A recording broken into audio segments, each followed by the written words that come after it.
Okay guys, so welcome to another very quick tutorial, and today I thought what I would do is actually talk a little bit about composition and about using the rule of thirds and using diagonal lines as lead-in lines.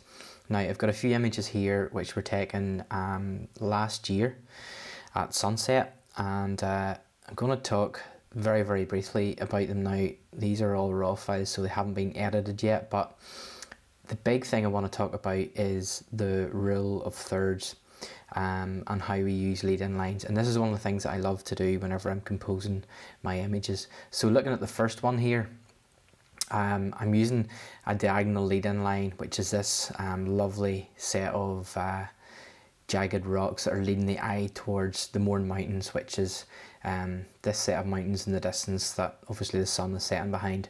Now for me, the main focal point of all of these four images is going to be the Mourne Mountains.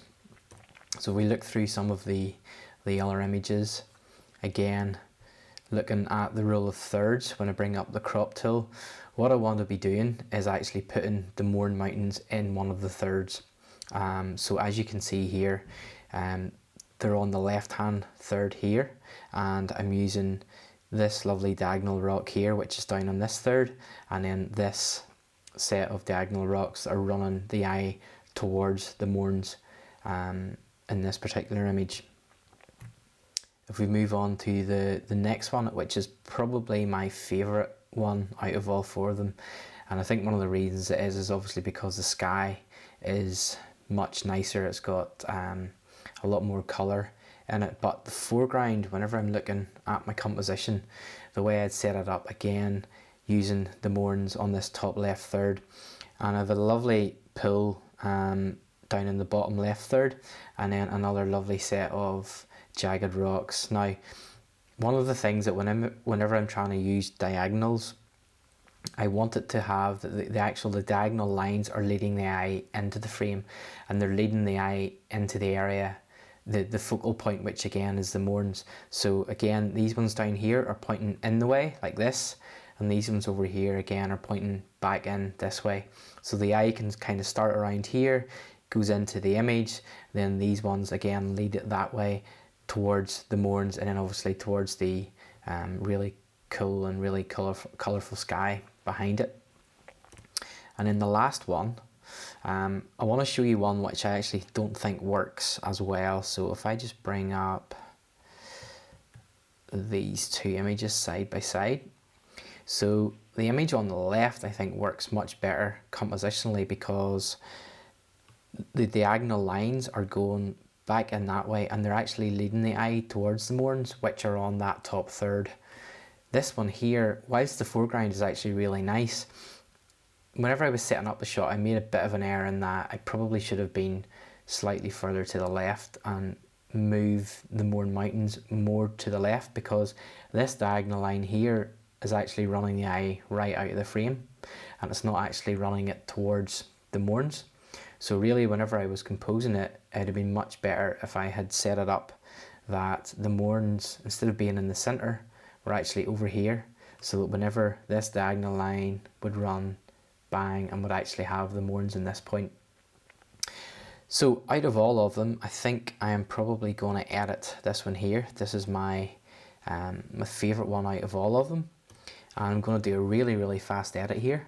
I'm just going to bring the crop tool down and actually put the horizon line pretty much bang on that third. I'm just going to give it a little bit of a strain. It's not actually too bad, and I've brought down the sky a little bit because there's a bit of emptiness just up here, so I'm just going to bring it down a little bit, which is going to be closer to the pink up here, and then it also brings this line pretty much down to meet that third. I'm going to just apply that. Then what I'm going to run is run my Causeway preset, which is I guess a starting point which I run for most of my raw files, and straight away obviously see that the shadows have been increased too much for this particular shot. But working my way down from the top, I'm going to change the profile to Adobe Landscape. Now if you look here, my saturation and vibrance is actually very low, but just by using that profile, by moving it from Adobe Color to Adobe Landscape, it makes a massive difference to the color, and I'm not actually touching the saturation button. I'm just going to bring up my exposure just slightly, and because I think these rocks almost look a little too HDR for my kind of liking, so I'm going to bring the shadows down just a little bit more and probably adjust the black slightly, because the rocks, they just, as you can see, as I increase them, they start to look a bit more grey, so I'm going to just bring that down a little bit. And then one last quick thing that I'm going to do is I'm going to apply a gradient filter onto the sky. Just reset that, and what I'm going to do is I'm going to apply a little bit of clarity. So what the clarity does, it'll just give a little bit more definition in those lovely clouds, especially up at the top. So I'm just going to increase it slightly, and maybe just a tiny wee bit more contrast, not too much. I'm not even going to touch saturation, because with the +6 here and with the Adobe Landscape profile, I think the saturation is pretty good. And really, other than that, that's probably all I would do with that particular image. I'm going to check compositionally. So just to kind of talk them through it really quickly again, Mourne Mountains are on that third.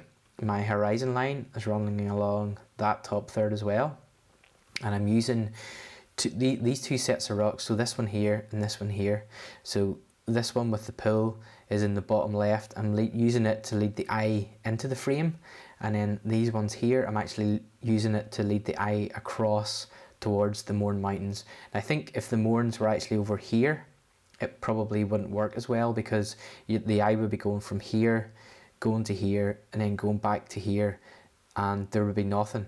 So I think in this instance it works pretty well.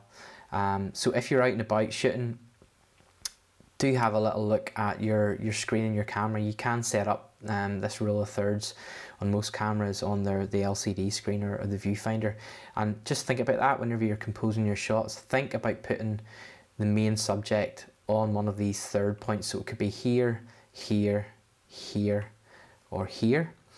And then also try and think about maybe using diagonal lines, and try and have the lines leading into an image or across it towards the main point of focus. So I hope that helps, guys. Hopefully normal service will be resumed again at the weekend, where I'll be doing another full video, but I thought this would just be a very, very short little video to record. And if you find it useful, make sure and hit the subscribe button, and we'll see you on the next one.